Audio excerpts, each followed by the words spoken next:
We remain steadfast in our commitment in delivering local news that matters. Stories that inspire. Enriching the lives of Filipinos in the Philippines and across the globe. This is your GMA Regional TV. Buong puso para sa Pilipino. Duha ka barangay sa Badian gibahaan nga dala ang mga bato. Nagmotorsiklo, patay human nalagpot sa may Center Island sa Lapu-Lapu City. E-bike driver o magtiayong pasahero na angol human banggais sa multicam. Mga poste sa Tutod Street, Mabolo, Cebu City, daw giagian og bagyo. Christmas spirit nangalimyo na sa mall sa Bohol.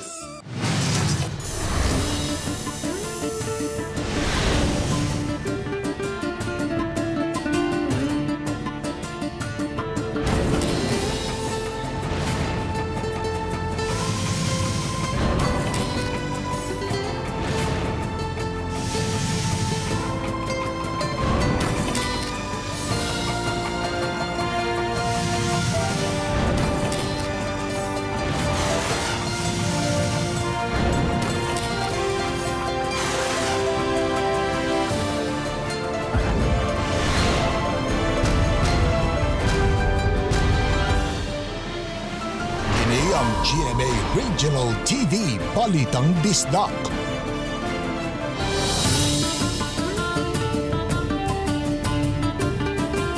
Maayong hapon, kini ang inyong GMA Regional TV Balitang Bisdak, ang bugtong kasaligan, kasandigan o kadangpan sa mga Bisaya. Ako si Alan Domingo. Nga maghatod sa labing dako og mga nagunang balita nga mahinungdanon sa Central ug Eastern Visayas. Ako si Luan Merondina. Live din hi sa GMA Complex sa Dakbayan sa Sugbo. Ako si Cecil Kibod Castro.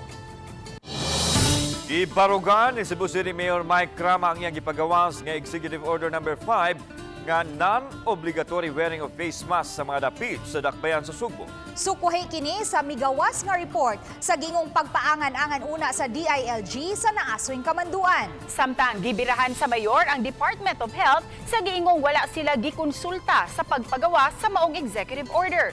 Ani ang report? Pagpadayon kay wala lagi ilip. Kaya ang gusto lang i-deeper ang lifting sa kaning usage of face mask. Wala mo kumulip. Ingon man lang kung non-obligatory. Kini ang klarong pamahayag ni Cebu City Mayor Mike Crama nga ipadayon niya ang EO No. 5. Iyang gipasabot nga dili paglibkas apan non-obligatory ang nalatid sa iyang executive order nga nagpasabot nga anaara sa mga tao kon mosol o ba og dili sa face mask og dili pinugsanay. Sa pangutana mahitungod sa pronouncement sa DILG nga gipadaplin ang implementasyon sa iyang EO, mao kini ang iyang tubag. Istorya mi ni Binor, di ko gusto mag-away sa presidente, di ko mag-away sa akong mga amigo. Pinangga na ko Secretary Binor Abalos, pinangga na ko ang atong presidente. Gihimugatan sa mayor ang local autonomy sa LGU pinasikad sa Local Government Code. Samtang wala makauyon ang mayor sa gipadayag sa DOH Central Office nga wa sila konsultaha kalabot sa EO. O di lang ko kauyon sa istorya sa DOH nga kinahanglan mangonsulta mi sa Department of Health. Kalimot sila nga 18 billion ang nagasto sa siyudad Sugbo. Pila may na-contribute sa DOH ana. Wala pa kakuhai sa habig ang DOH mahitungod sa isyo. Gidugang sa mayor nga higpit ang pagpatuman sa face mask sa mga medical facility ug sa adunay gihambin nga balatian. Samtang kung adunay mihangop sa dili na paggamit sa face mask, lahi ang nasaksihan sa GMA Regional TV Balitang Bisdak diin majority gihapon ang nag-face mask. Karon ang unang adlaw sa non-obligatory wearing of face mask diri sa Dakbayan sa Sugbo, apan kung ato makita sa itong mga kauban, halos tanan nagsulob bagyod og face mask. Face mask gapon ko sir para maprotekta sa daong kaugalingon ba ang uban sad. Di masudlag amo ko sir, ako ilong. Kay na pa may virus. Agyapon ang COVID-19 ron. May uban nga kanang ganahan silang mag face mask kay kanang for protection, pero day uban nga di pud ganahan na face mask kay alimuot. Ako nagkaon man ko. Face mask gyapon ka. Face mask gyapon. Hinuon adunay uban nga wa na magsulob og face mask. Di ka mahadlok COVID? Dili man. Mas madlo ka di akorta. Ang lakang sa syudad kabahin sa pagtamod sa One Cebu Island policy nga una nang gipatuman ni Governor Gwen Garcia. Matod ni Rama. Na local government code. Clear man kayo ng local government code. Na diha ang full devolution, full autonomy, full decentralization as much as possible. Kauban si Clover Lumayag, ako si Alan Domingo. Balitang Bisdak. Mga coastal barangay sa Dakbayan sa Talisay gipaalerto na kinibisan pa man kung dili direkta nga maepektuhan sa Super Typhoon Henry ang Talisay City ug ubang bahin sa Kabisayan apan gipangandama na ang posibleng masinating unos. Pagdako sa mga baon, ilabi na kung mukusog ang hanging habagat. Matod sa mayor nga andam kanunay ang nagkadiyang departamento sa City Hall, ilabi na ang disaster team. Ang napahimutang ng mga seawall usa sa gitanaw nga makatabang patok sa dagkong pound. Sama na lang din sa poblasyon din pipila ka balay ug mga sakayan ang napanlas atol sa pagigo sa Bagyong Unet niadtong Disyembre 2021. Of course, we're always concerned regarding anything because of what happened last December. Pero na natin mga seawall sa ubang mga lugar na continue na tahimog seawall. Na unsa may mga wapanahimuag seawall, our DSWD is ready to help in whatever means necessary. Nunot sa mga reklamo sa mga konsumidor sa Mactan Electric Company kun MECO sa pagsaka sa ilang electricity bill, usa ka public hearing ang gipahigayon. Ani ang report. Sa Session Hall, gipahigayon ang public hearing kaganihang buntag uban sa kadagkuan sa MECO, mga konsehal sa Dakbayan sa Lapu-Lapu ug ang mga konsumidor nga nakasinati sa grabing pagsaka sa ilang electricity bill. Aron masabtan sa mga konsumidor, gibahin ni Engineer Gilbert Pagobo, General Manager sa MECO, ang iyang pagpatinaw sa tulo ka punto: ang power industry structure, electricity rates ug meter reading and billing. Matod ni Pagobo, kung basihan ang power rate sa MECO itandi sa ubang mga power distribution utility, makita nga mas ubos kini. Iya hinong giangkon nga misa kagayod ang bayranan sa kuryente ning tuiga tungod sa inflation rate, gubat sa Ukraine ug uban pa. Apan iyang gitataw nga gi-audit man sa Energy Regulatory Commission ang gipatumang presyo sa kuryente. Lakip sa gipasabot sa General Manager sa MECO, kung giunsa pag-compute sa MECO ang estimated reading alang sa mga konsumidor nga wala mabasa sa meter reader ang ilang electric meter. Ang nausap ang generation charge sa total one. Karon, si MECO walay control sa generation, walay control sa transmission. Ang iya nga lang na-control kaning distribution charge, which is mura sa income na iyahang kanang na-earn. Usa sa nakasinati niini si Lapu-Lapu City Councilor Annabeth Quizon, kinsa nakurat sa iyang electricity bill nga miabot sa kapin 37,000 pesos. Wala matod pa mabasa sa meter reader ang ilang electric meter kay dili kini accessible ug aduna sila iro sa ilang balay. Niabot ta sa punto nga reklamo. Inireklamo. Narabay speaker dito, okay tao makita. Speaker pa yun doon sa COVID lagi. Dahil speaker, ato ka istorya sa speaker. Yang speaker, kada itong karat-karat, hindi ka ka-explain o karong. We will do that. I acknowledge that we have already had a new replacement system in place. It's just too unfortunate that you were able to experience that prior to the replacement.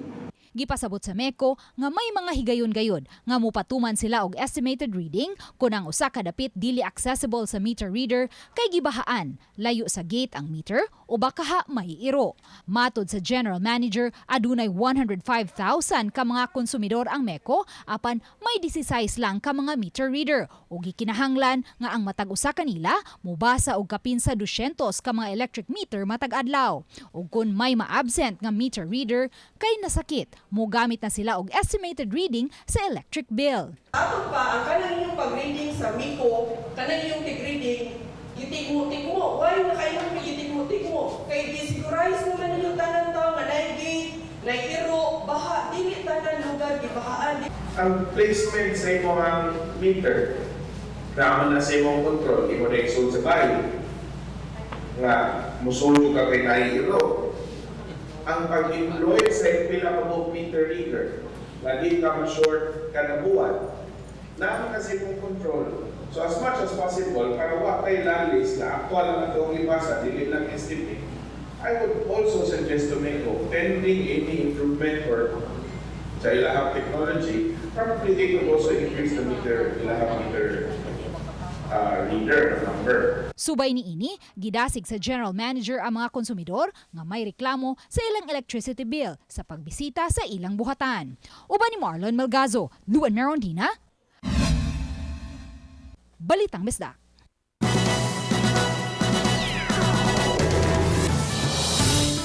182 ka mga PDL ang mitapos sa elementary ug junior high school sulod sa Cebu City Jail Male Dormitory ubos sa Alternative Learning System kon ALS. Ani ang report.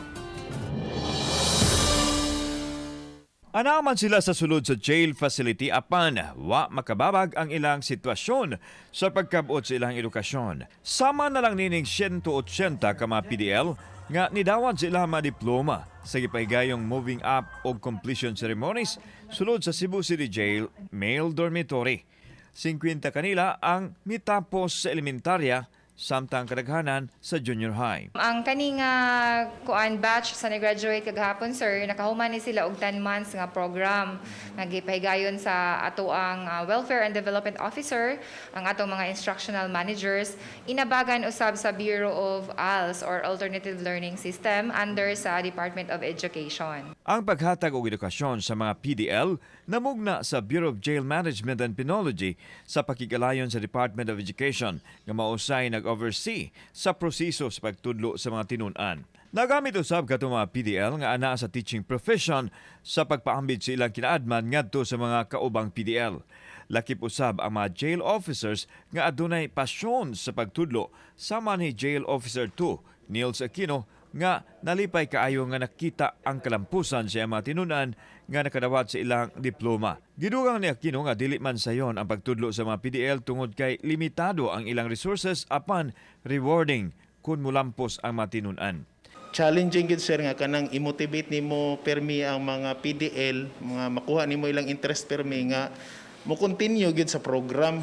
Samtang giklaro ni Blanche Alinio, ang Community Relation Officer sa Cebu City Jail Male Dorm, nga lehitimo ang pagtapos sa ELS o magamit kini sa higayon nga makagawas na sila gikan sa pasilidad. Alang sa atong mga persons deprived of liberty, nga bisan pa man naa sila sa kangit-ngit kay nagatubang pa sila makaso, naa sila sa sulod sa ato ang jail, pero magsilbi nga kahayag nila ang ilahang edukasyon nga nakuha sir, and then kita sa BJMP ni suporta gyud ta nila aning dapita. Ayaw mo hunong diha. As I've said, no, keep chasing on your dreams, no, hold on to your dreams, believe it. Kay dili man tanan nga atong damgo makuha dayon nato. Napatay mga struggles nga agian, pero padayon lang gihapon mo kay mahatag ra gyud na sa inyo. Kauban si Cleofer Lumayag, ako si Alan Domingo. Balitang Bisdak.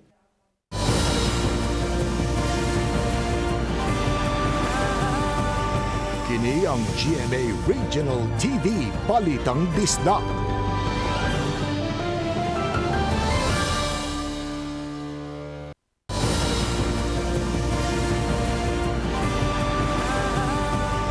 Kini ang GMA Regional TV Balitang Bisdak.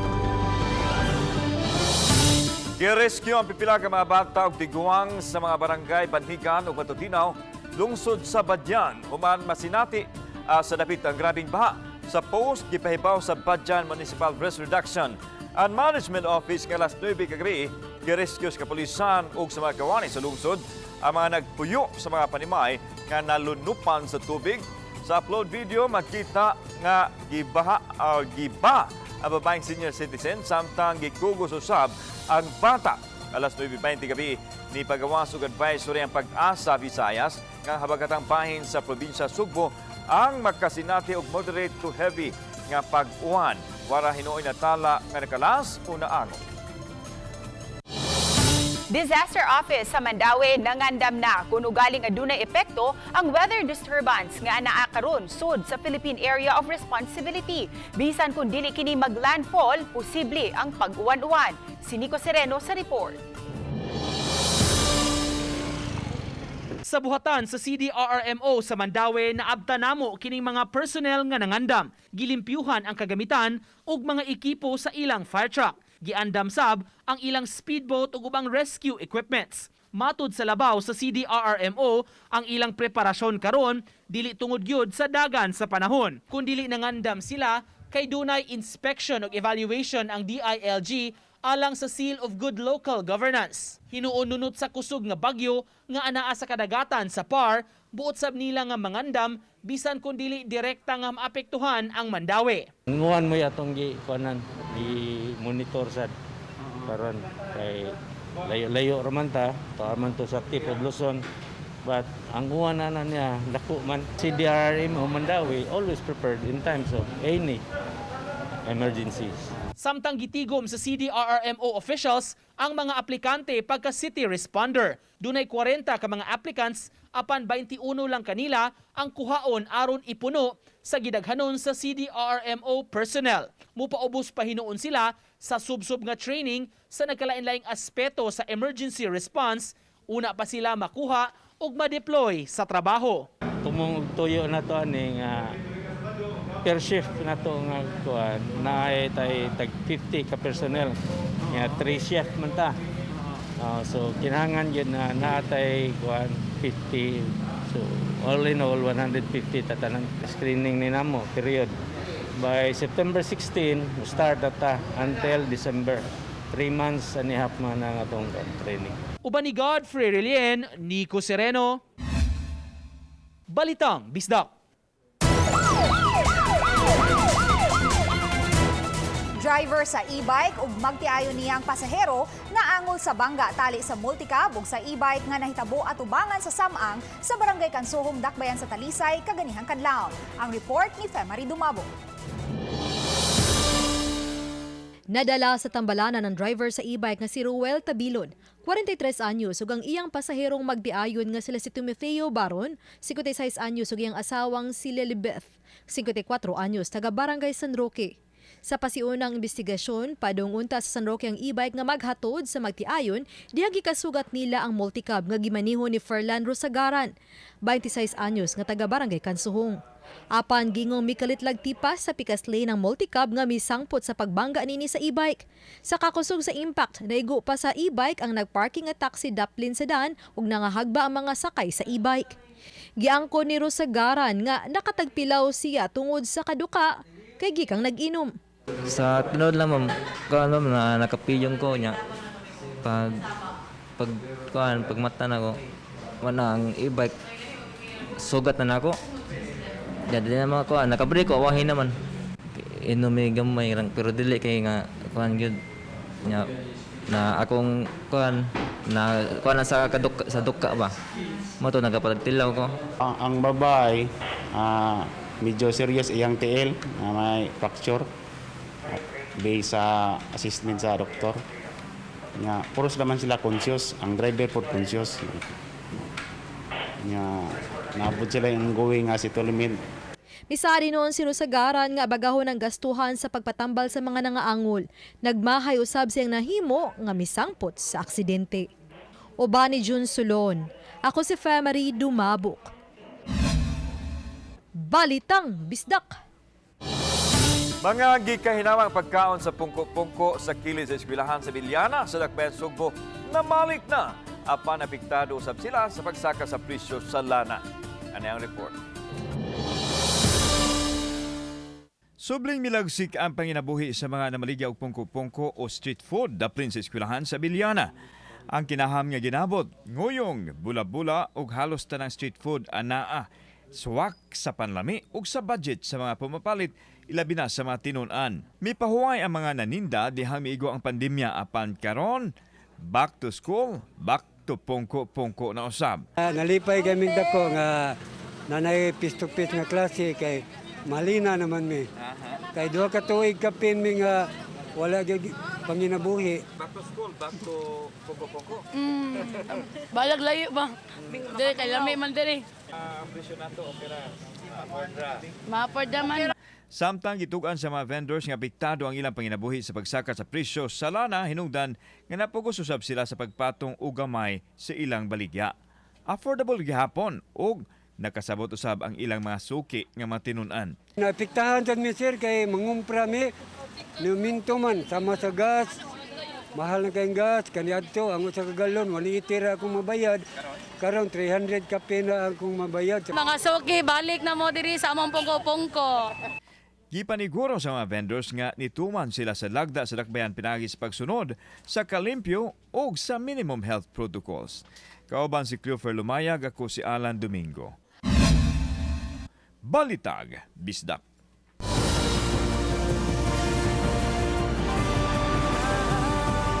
Kini ang GMA Regional TV Balitang Bisdak.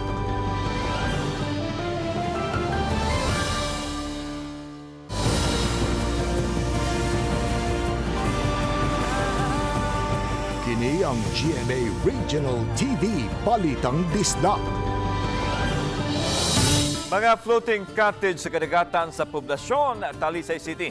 Gipahunong silang operasyon bisan kun ang migamit ini limitado lang sa pamilya. Si Femari Dumabok adunay live report. Fem.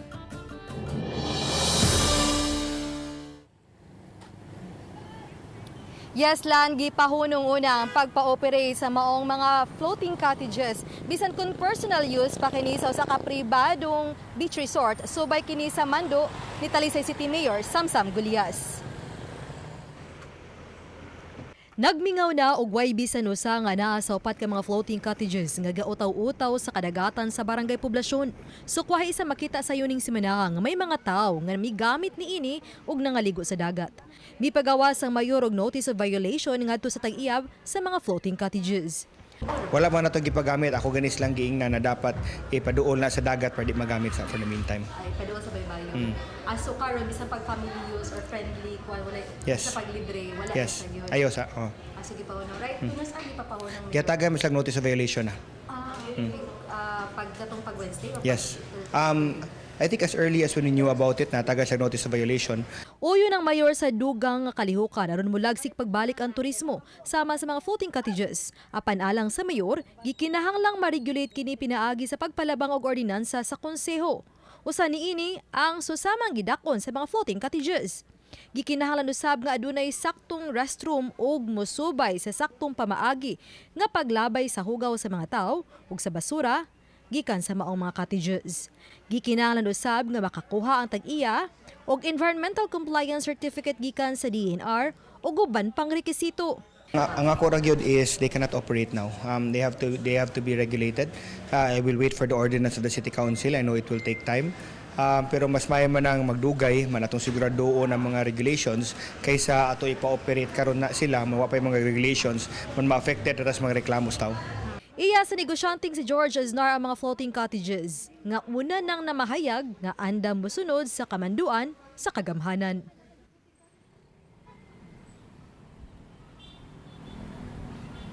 Lan pagpaklaro ni Mayor Samsam Gulyas nga hangtod mapanday na ang ordinansahon pag-regulate sa mga floating cottages mapa-commercial use man o pribadong gamit. Wa gyud unay tugutan nga diha sa kadagatan kung bisan asa nga kadagatan sa dakbayan sa Talisay. Daghang salamat, Femari Dumabok. Pahimangno sa mga motorista, may parte sa Tudtod Street sa Barangay Mabolo, dakbayan sa Sugbo, ang dili kaagian karon sa mga sakyanan. Tungod kini sa sunod-sunod nga pagkatumba sa mga poste sa kuryente ug mga utilities kaganihang buntag. Unsay nakaingon ato kining siren sa report ni Nico Sereno. Ang sitwasyon ning bahin sa Barangay Mabolo nasusama sa paghumanog hapak sa kusog nga bagyo. Nangatumba ang mga poste sa mga utility companies. Apektado ang parte sa El Tudtod ug Arca Street sa maong barangay. Pasado alas 11 kaganihang buntag, nahitabo kini dihang migawas ang 10-wheeler truck sa usa ka kumpanya. Matod sa driver, gikan ra gyud siya sa ilang yarda o gani magsud gawas naman siya sa dapit. Nahipos man sab kuno ang boom sa iyang truck ni adtong higayuna. Sige-sige na mi diri kay Agi. amo mo ning kuan diri, motor pool diri. Yarda ninyo. Unsa natabo ka ganiya sa usa mo nang bantayan? Pagtumba na ni hunong ko pagtumba na yung kuan poste. Oo. Maura siya ako nabantayan nga natumba na. Tulo ka poste sa Visayan Electric kundi induhan ni ini mga primary posts nga dunay transformer ang natumba. Nagdomino effect sab kini sa uban pa nga mga poste, labi na ang 5 nga iya sa mga telecommunications companies. Maong walay kuryente karong orasa sa dapit ug wala say internet connection. Matod sa mga ahente, nang reklamo na ang uban nga apektado. Ni-complain sila kay way internet kami pagikasabuan kay kami kano hinungdan. Nga akong giingnan nga ang una mo trabaho ang Bicop.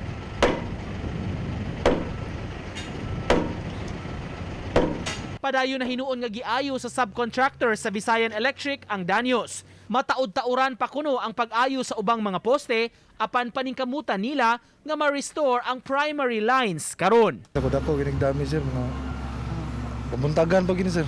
Usa makasigang kuan.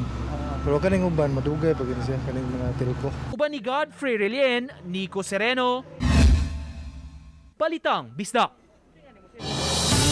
Sagad sa naandan nga bayong o buyot gamitunon sa pangmerkado aron sudlan sa mga paliton. Apan ani ay mga bayong nga gi-level up sa pangrampa sa mga fashion show sa mga fashionista nga inanay nang nakakuha sa pagtagad dili lang sa lokal apan bisan gani sa gawa sa nasod.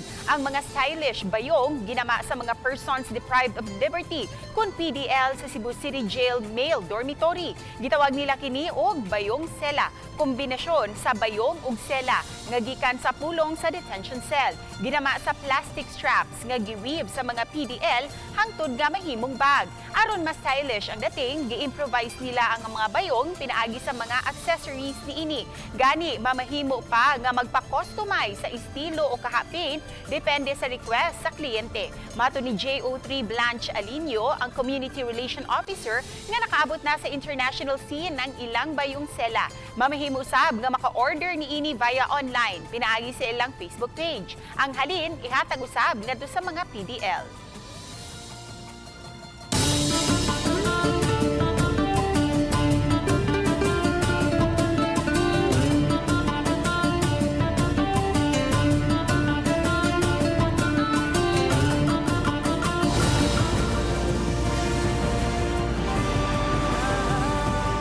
Kini ang GMA Regional TV Balitang Bisdak.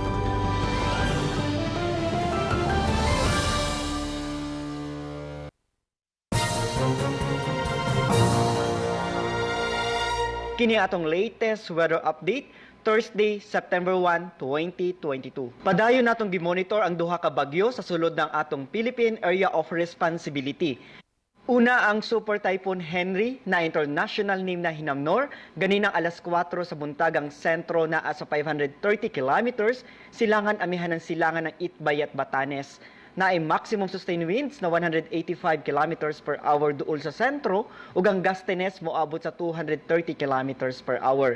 Kini nag-erog sa direksyon sa habagatang kasadpan sa gipaspaso na 25 kilometers per hour.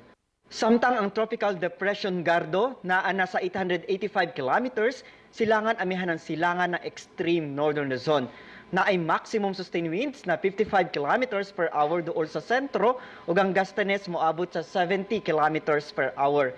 Kini nag-erog sa direksyon sa amihan ng kasadpan sa gipaspason na 45 kilometers per hour. Ang weather condition sa Central Visayas kasama ng eastern part of Visayas makasinati na panagsama panganuron nga ito na sa medyo madag-umo na kalangitan ug naay mga patak-patak ng mga pag-uwan ug kini mga localized na mga pagpanugdog ug kilat. Padayon ta mag-monitor sa atong mag-i-issue ng mga thunderstorm o rainfall advisories kasama ng color-coded na heavy rainfall warnings. Para sa atong mga dugang detalye, bisitaha atong mga official social media accounts. Kini si Jomar Eclarino gikan diri sa DOST Pag-asa Mactan. Maayong adlaw ug keep safe everyone.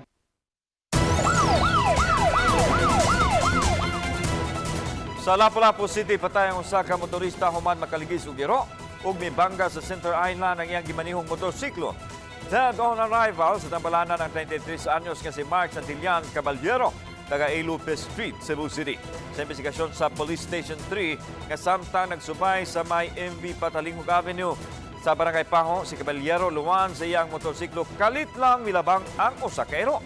Hinungdan nga nawad-an siya og kontrol sa motor og mibangga kini. Sa Center Island, mato ni Police Staff Sergeant Arnel Portisuela, nagsulob man og helmet si Caballero apan tungod sa kusog sa iyang dagan, nahiagom kini og grabing saman siyang ulo human malagpot. Pagsugod pa lang sa unang adlaw sa bare months, mabatyagan na dayon karon ang espiritu sa Pasko. Gani sa usa ka mall dito sa Tagbilaran City sa Bohol, busy na ang mga tindera sa pag-display sa ilang mga baligya nga Christmas decors. Tambag sa mga tindera nga mamalit dayon og Christmas decors samtang sayo pa aron masinati ang diwa sa Pasko. Kay pagsugod sa Nobyembre, mutaas na ang presyo niini ug usahay mahurot na usab ang mga stocks. Sa maong baligyaanan, daghan kag kapilian nga mga Christmas decors. Lakip na ang mga imahe ni Santa Claus sa nagkalain-laing gidakod, mga figurines, Christmas trees ug bisan pa gani mga unlanan. Pagpamakuna sa COVID-19 vaccine, gilakip na sa mga serbisyo nga gitanyag sa aksyon agad sa kagamhanan sa dakbayan sa Talisay. Ang report ni Femari Dumabo. Usa sa nagpa-second dose ang grade 10 student nga niangkong nalangan sa pagpa-second dose tungod sa kalayo sa vaccination site. Sa paglakip na sa COVID-19 vaccination, sa aksyon agad nga bibisita sa barangay Haklupan ganiyang buntag, usa siya sa Milinia. Kaya nalagaan ko atong pag-first dose na mamamba din, wala po kay kakuyog nga guardian. Mato ni Dr. Johnny V. Prieto Fernandez nga moabot na sa dulan sa usa ka gatos ang mi-avail sa bakuna, ilabi na kun mudungan sila sa barangayan. Ang ato ang current na vaccination sites karon duha na lang, so more on sa malls, nasa Lagtang sa Star Mall ug ang Lagtang Gym. Since natay barangayan visit, weekly ni siya every Thursday, aside from medical mission nato, kuyog pod ang rest bakuna na team. Kay unang higayon nga miabot ang serbisyo sa bukirang barangay karon tuiga, daghan ang milinya sa mga serbisyo sama sa late registration, PhilHealth ug uban pa. May pahimo sab sa dental o medical check-up ang inahan ug anak nga gilayuan usab sa pag-adto sa ospital ug klinik. Layo kay mo eh. Niari ko kay giubo man akong anak, niya ako kay usahay malipong ko ba. Mo nang niari mi kay nay pre kuan ba, wala bayad.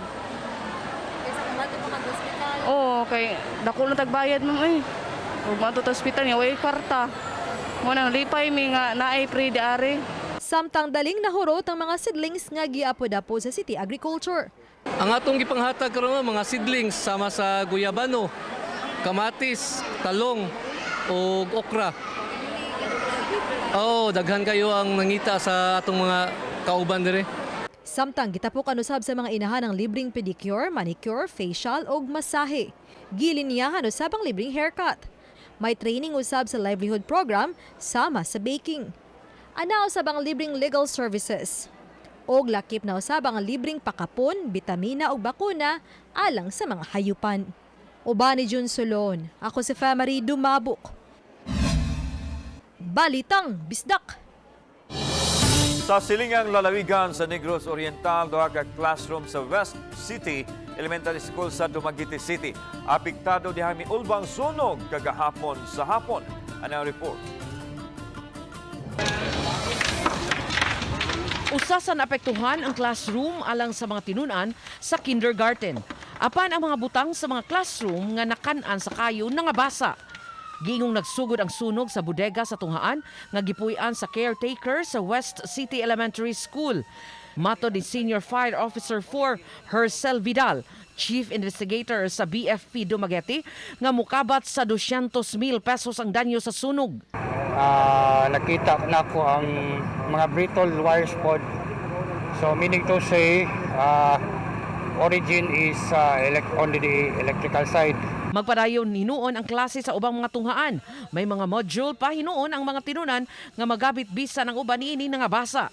As far as the superintendent's instruction, dili sa mo ani ang mga bata kay i-check pa ang mga na-damage nga classrooms.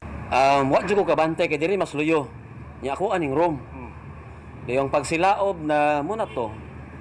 Na kuan niya dali kayo ang kalayo mong diri kay gawas nga light materials ning sa ilang stock room. Daghan kaayong pintal o thinner.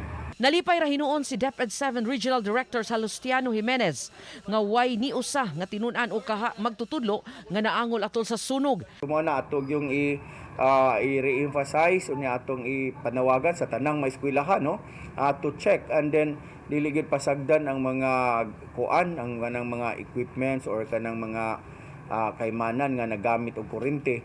Uban ni Clans Gabutin, Chalo Valiana, Balitang Bisdak. Sa Lolong karong gabi, paikyaso nila Lolong sila si Ines, Celia ug Karina aron dili makita sa mga militar ug mga pulis nga nangita kanila. Mutabang kanila si Martin. Samtang hinabiun ni Armando sila si Bella ug Elsie aron tanyagan og kwarta alang sa mga makatudlo kun asa si Martin. Ug mahinumduman ni Ines ang bata nga gikuha kaniya diyang adunay pagpangatake nga hitabo sa Isla Pangil. Mga kapuso, ayaw si Piata sa pagsunod sa istorya ni Lolong matag gabi human sa 24 oras din hilang sa Kapuso Network. Lapu-Lapu City Mayor Junard Ahong Chan wala pa'y planong muluwat og executive order susama sa giluwatang EO ni Cebu City Mayor Michael Rama nga dili na obligatory kun optional na ang pagsulog og face mask ilabi na sa mga open areas. Matud ni Chan, ipahibaw siya ni Rama kabahin sa giluwatan ni ining EO ug may kopya na siya ni ini. Apan matud ni Chan, kinahanglan pa nila kining tun-an uban sa iyang health team. Hinuon sukad gipaubos sa Alert Level 1 ang Lapu-Lapu City, wala na usay nasita nga wala magsulob sa ilang face mask nga anaa sa open areas. Tun-an pa nato pag-ayo because ang dili man gud pwede nga kanang naa sa confined areas no nga dili na to i-required ang wearing of face mask because sa kang Mayor Mike Mangod is marag kung kuan ka kanang naa ka sa restaurant or naa ka sa jeep marag discretion na sa kuan or naa dito ba. So ang ato lang for us siguro if nata sa confinement area even though naa ka sa open air. But for me, we need to wear the face mask. Dakbayan sa Mandaue, nagagahin og dulan sa 40 milyones pesos aron magamit sa pagpa-repair sa mga classroom o mga tunghaan nga naguba sa Bagyong Odette. Matod ni Konsehal Malcolm Sanchez, ang chairman sa Committee on Education sa Konseyo sa Dakbayan nga unang nagagahin og 20 milyones pesos ang Dakbayan gikan sa Special Education Fund nga gigamit sa pag-ayom-ayom sa mga classroom nga naguba sa Bagyong Odette. Duha ka semana na nakalabay, midugang ang konsehal, migahin usab sila og 17 milyones pesos aron gamiton sa pag-repair sa mga tunghaan nga nagkinahanglan og major repair. Nang hinaot si Sanchez nga makahatag unta ang DepEd National o gahin aron gamiton sa pag-ayom-ayom sa ubang mga public schools. We are appealing to DepEd National to give us also a budget. Okay? The budget that is being used by the City of Mandaue right now for the repair of the damages comes from the Special Education Fund. Daghang salamat sa mga kapuso nato. Apil na nga nasa gawa sa nasod nga nakisayod sa mga dagko ug mga nagunang balita sa rehiyon. Ako si Luan Merondina. Ugikan dinhi sa Central ug Eastern Visayas. Ako si Cecil Kibod Castro. Ang inyong balita, ang among balita kay matag lokal nga balita may nungdanon. Kini ang inyong GMA Regional TV, Balitang Bisdak, buong puso para sa Pilipino. Ako si Alan Domingo, may hapon mga kapuso.